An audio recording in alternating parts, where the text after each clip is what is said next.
sahabat Nabi yang mulia. Amir ini pernah duduk dengan Abdullah bin Umar.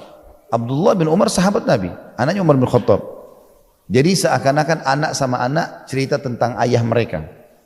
Amir berkata, aku telah mendengarkan kisah yang disampaikan oleh ayahku Abu Musa tentang satu waktu pernah duduk bersama ayahmu Umar. Maka Umar pun berkata di hadapan ayahku Abu Musa, sesungguhnya saya diikuti dengan rasa khawatir tentang amal-amal yang kita lakukan.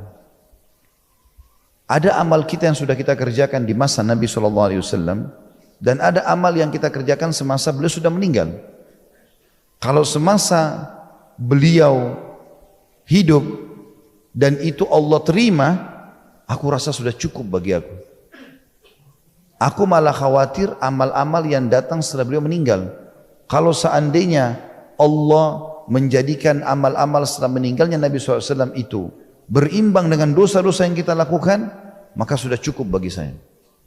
Kata Abu Musa al-Asy'ari radhiyallahu anhu, wahai Amir Mu'minin, alhamdulillah di masa Nabi SAW kita beramal, dan di masa beliau sudah meninggal kita juga sholat, kita puasa, kita jihad.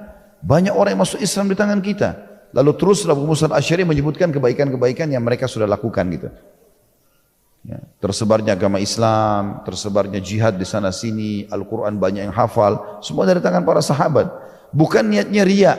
Abu Musa al-Asy'ari maksudnya ingin menjawab, mengatakan Allah Maha Pemurah, akan terima amal-amal kita. Tapi Umar mengatakan, tetapi aku berharap kalau seandainya amal bersama Nabi SAW diterima, maka sudah cukup. Maksudnya pada masa hidup bersama beliau diterima sudah cukup bagi aku. Dan amal setelah beliau meninggal yang kita kerjakan, padahal Umar kerjakan setelah Nabi SAW meninggal, belum menjadi penasihatnya Abu Bakar. Maka hampir semua keputusan Abu Bakar juga keputusannya Umar selama 2 tahun. Juga 10 tahun masa kejayaan kerajaan beliau, semuanya dengan keadilan dan kemahamuran, sebagaimana kita akan dengarkan beberapa kisah berhubungan dengan beliau radhiyallahu anhum. Maka semuanya dengan kebaikan, bahkan jihad.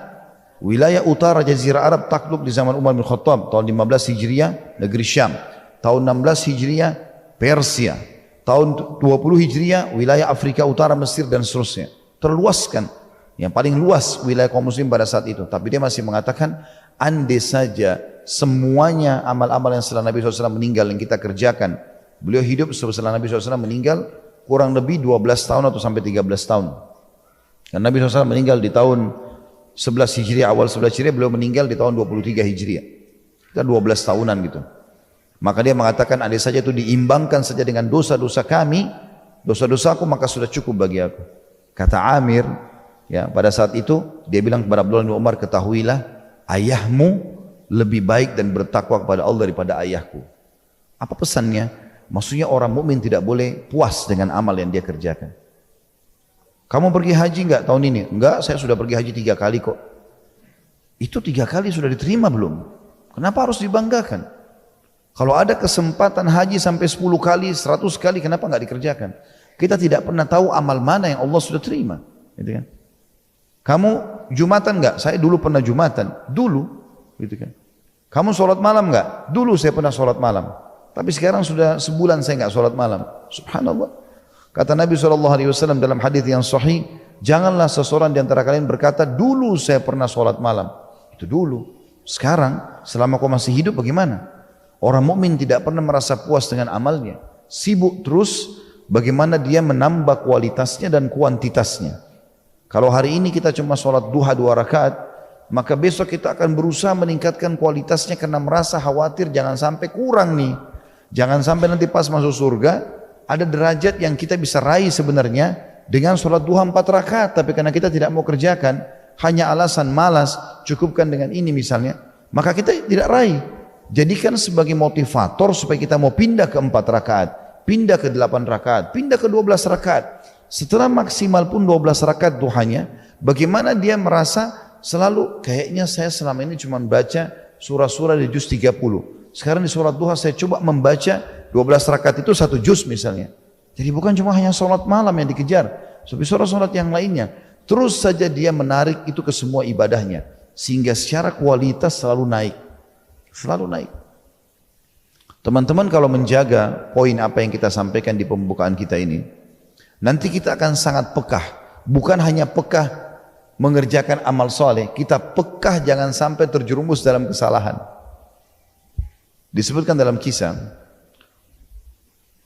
Umar bin Khattab pernah, atau sering, bukan cuma pernah, kalau sudah terkumpul harta di Baitul Mal, banyak harta terkumpul di Baitul Mal, maka beliau radhiyallahu anhu menyuruh langsung segera, tidak pakai ditunda, bersihkan Baitul Mal, bagikan kepada hak muslimin. Langsung, enggak pakai numpuk-numpuk harta pemerintahan, langsung dibagikan. Semua haknya orang dikasih. Umar bin Khattab tidak mau tidur kecuali sudah memberikan semua haknya. Ada satu penjaga Baitul Mal ditugaskan namanya Mu'aykib rahimahullah, seorang tabi'in yang masyhur. Dan Umar radhiyallahu anhu tidak tunjuk orang menjaga Baitul Mal kecuali orang yang sangat amanah. Maka beliau pun akhirnya menugaskan orang ini, dan orang ini setelah membagi-bagi semua harta, beliau kemudian menyapu, Mu'aykib ini menyapu Baitul Mal, didapat ada 1 dirham tersisa dari Baitul Mal, uang yang belum dibagi. 1 dirham ini mungkin kalau kita 1.000 rupiah, tidak besar, kecil sekali. Ya. Ini kemungkinan sama, tapi 1 dirham itu intinya sangat murah sekali zaman itu. Kayak kita mungkin sekarang zamannya nilainya 1.000 rupiah. Jadi bukan ditarik 1 dirham berarti 1.000 rupiah, tidak. Kurang lebih seperti itu. Kan kita sekarang kalau 1.000 kita anggap kecil gitu ya. Contoh. Maka lewat salah satu anaknya Umar bin Khattab. Mu'aykib ini pikir, orang yang paling berhak saya kasih anaknya Amirul Mukminin. Dilemparlah kepada anaknya Umar. Anaknya Umar ambil. Rupanya pulang ke rumah ngelapor. Kalau tadi saya lewat Baitul Mal, oleh paman Mu'aykib dikasih. Langsung Umar panggil Mu'aykib, datang. Kata Mu'aykib, saya pun datang dalam kondisi kaget. Kenapa saya dipanggil nih? Begitu dipanggil datang, ternyata dirham itu di tangannya Umar. Lalu kata Umar apa kepada dia? Ini kepekaan yang luar biasa muncul karena tadi. Bagaimana dia selalu menjaga kualitas dan kuantitas ibadahnya. Karena khawatir Allah tidak terima, atau khawatir malah ada derajat di surga yang dia masih bisa raih selama hidup, dia tidak raih itu. Sayang gitu ya. Maka dia mengatakan, wahai Mu'aykib, ada masalah apa kau dengan saya? Ada sesuatu yang membuat kau memusuhiku? Terus Umar mengucapkan kata-kata seperti ini sampai Mu'aykib mengatakan, ada apa wahai Amir Mukminin? Dia bilang, ada apa kau memberikan 1 dirham ini kepada anakku? Apakah kau mau seluruh umat Muhammad nanti bertikai denganku hari kiamat dengan 1 dirham ini?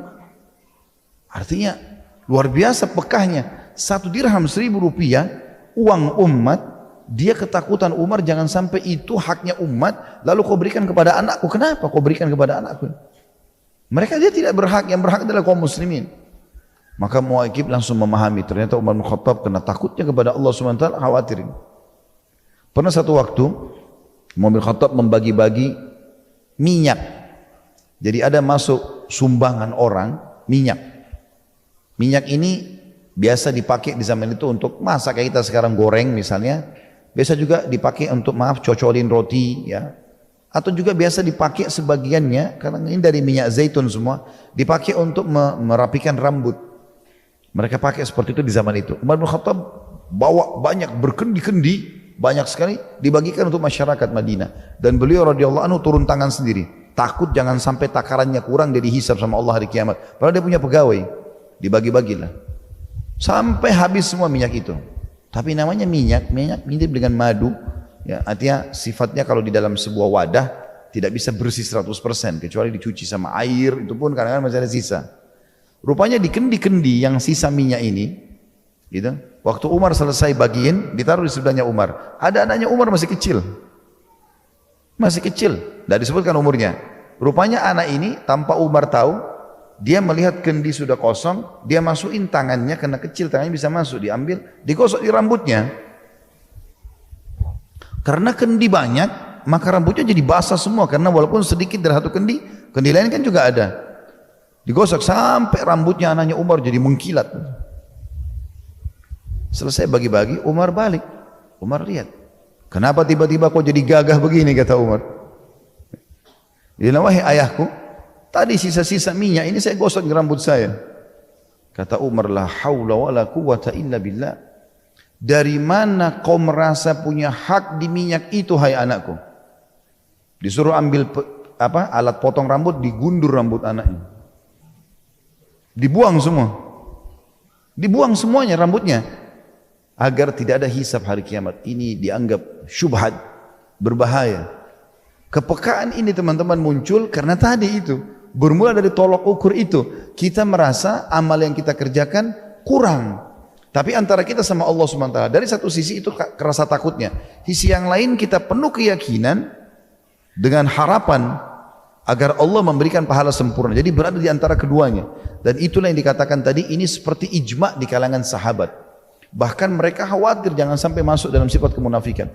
Umar bin Khattab sering datangi Hudzaifah radhiyallahu anhu yang dikenal dengan sahibus sir. An-Nabi SAW, orang yang diberikan rahasia Nabi. Jadi hanya Hudzaifah yang tahu siapa orang munafik di Madinah. Selalu saja Nabi kalau ada orang munafik, Nabi sampaikan ke dia. Dia saja yang tahu, yang lain tidak tahu. Dan Nabi bilang jangan sampaikan orang-orang.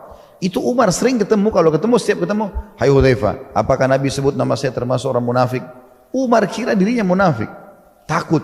Bayangkan. Ini teman-teman kalau kita tarik zaman sekarang, Allahu a'lam bagaimana keadaan kita. Kadang-kadang subhanallah orang baru mungkin berapa bulan sadar, baru masuk majelis ilmu, sudah luar biasa dia rasa dirinya sudah ahli ibadah, sudah bagaimana ibadahnya. Bahkan sudah mulai menganggap remeh orang lain, sudah mulai dasar lebih pintar dari orang lain. La haula wala quwata illa billah. Bagaimana bisa ini teman-teman sekalian? Akhirnya berbangga-bangga dengan amal solehnya. Saya pernah begini. Bukan riya sih, tapi apa?